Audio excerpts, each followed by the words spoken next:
there's been a number of things happening this week in relation to our fight. Look, I think one of the most important things that's happened is the mandating of the psychologists and counsellors. I think that's a significant issue for mental health. Given the fact that we can't now get a counsellor who's unvaccinated to provide any telehealth support to the people that are suffering behind the scenes.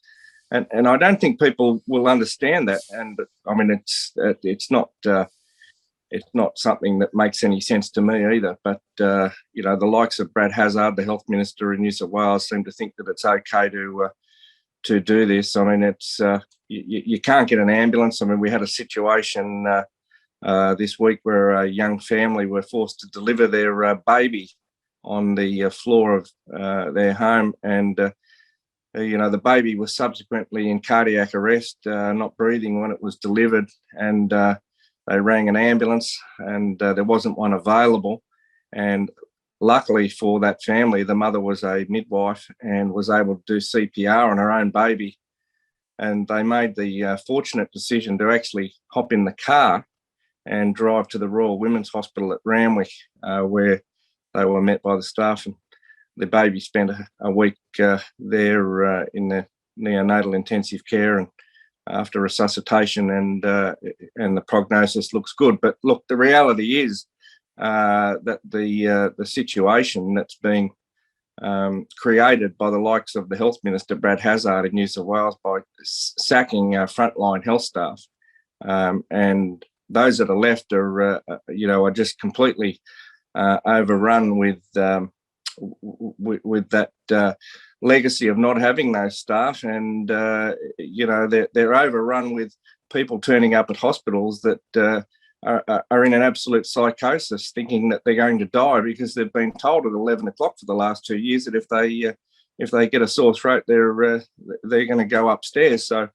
It's a crazy scenario that we're actually working with, and we just pray that some common sense prevails. There has been a little bit in Queensland, thank goodness. They're allowing their frontline staff to actually occupy some of those back of house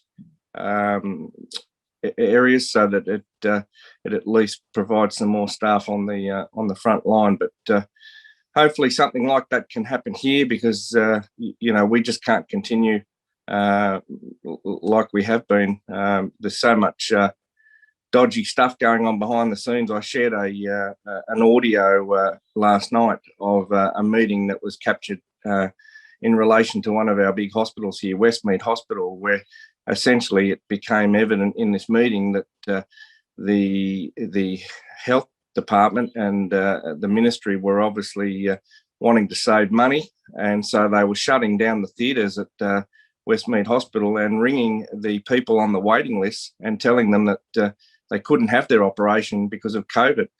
And it was quite clear in this audio that that was a lie.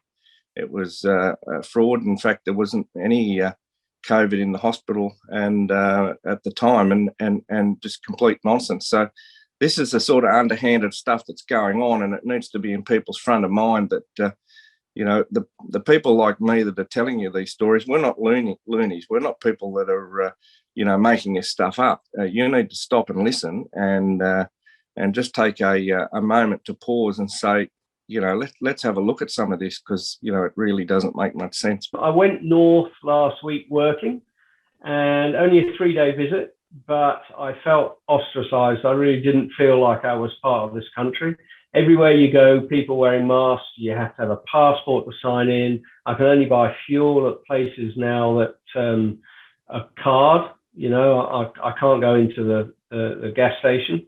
So that was a bit weird. And I went up to Wangaratta, up the Coromandel, and people walking around on the beach in masks. It's 30 degrees and they're in masks outside, and it just is ludicrous. And then yesterday we had local demonstration. We had 13 people with big banners standing along the main road down in town here in Masterton. And they were all going, are you going to get your kids jabbed? And are you going to wear the mask all summer? Just to make people think.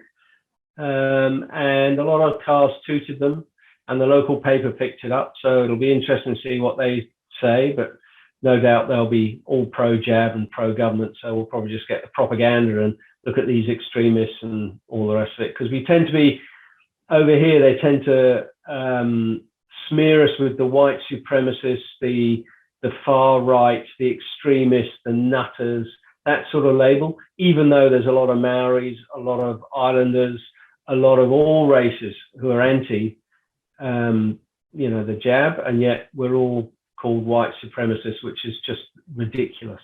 So, yeah, so there is a lot going on. There is still people trying to educate other people.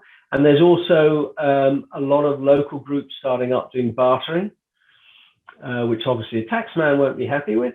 But if you can't buy food, if you can't buy things, if you don't have a passport, what are you meant to do? So I'll go and mow a lawn and somebody will give me some potatoes or oranges or apples or food or whatever it is you want. So I've got a freezer full of mutton and lamb because we had a home kill. So I'm swapping it for fruit and veggies, nothing wrong with that, and firewood, things like that. So people who are unjabbed are beginning to form their own little communities, and also bartering is really coming to the fore. And also tradies, people who are unjabbed, we're not advertising who they are, but if you want to get some work done, there are people out there who you can contact and they'll put you in touch. So it's good. It is quite strong and active.